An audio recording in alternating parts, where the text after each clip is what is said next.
ఏలూరు జిల్లా ప్రముఖ పుణ్యక్షేత్రం ద్వారకా తిరుమల చినవెంకన్న వైశాఖ మాస బ్రహ్మోత్సవాల్లో భాగంగా 4వ రోజు రాత్రి జరిగిన ఎదుర్కోలు ఉత్సవాన్ని అర్చకులు, పండితులు, అధికారులు ఎంతో వేడుకగా నిర్వహించారు.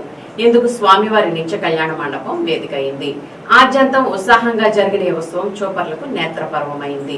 ఈ వేడుకకు బ్రహ్మోత్సవాల్లో అధిక ప్రాధాన్యత ఉంది. ముందుగా ఆలయ ఆవరణలో వెండి శేషవాహనంపై ఉభయ దేవేరులతో స్వామిని ఉంచి ప్రత్యేక పుష్పాలంకరణ చేశారు. అనంతరం అట్టహాసంగా నిత్య కళ్యాణ వేదిక వద్దకు తీసుకువచ్చారు. అనంతరం హారతలిచ్చి అర్చకులు ఎదుర్కోలు ఉత్సవాన్ని ప్రారంభించారు. మండపంలో అర్చకులు, అధికారులు, పండితులు, భక్తులు 2 జట్లుగా విడిపోయి ఒక జట్టు స్వామివారి గుణగణాలను, ఆయన విశిష్టతను కొనియాడారు. అలాగే 2వ జట్టు అమ్మవార్ల గుణగణాలను వారికి తెలియజేశారు. వధూవరుల తరపు బంధువులు శుభలేఖలు పఠించేందుకు జరిపే కార్యక్రమమే ఎదుర్కోలుగా పండితులు చెబుతున్నారు.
అర్చనకి సంబంధించి ఉత్సవాలలాగా పౌరాణానికి సంబంధించి ఇప్పుడు ఆ పురాణాన్ని గుర్తు చేసుకుంటూ ఎలా అన్వయించుకుంటామని కూడా ప్రత్యేకంగా ప్రతి సంవత్సరంలో కూడా పేర్కొన్నారు.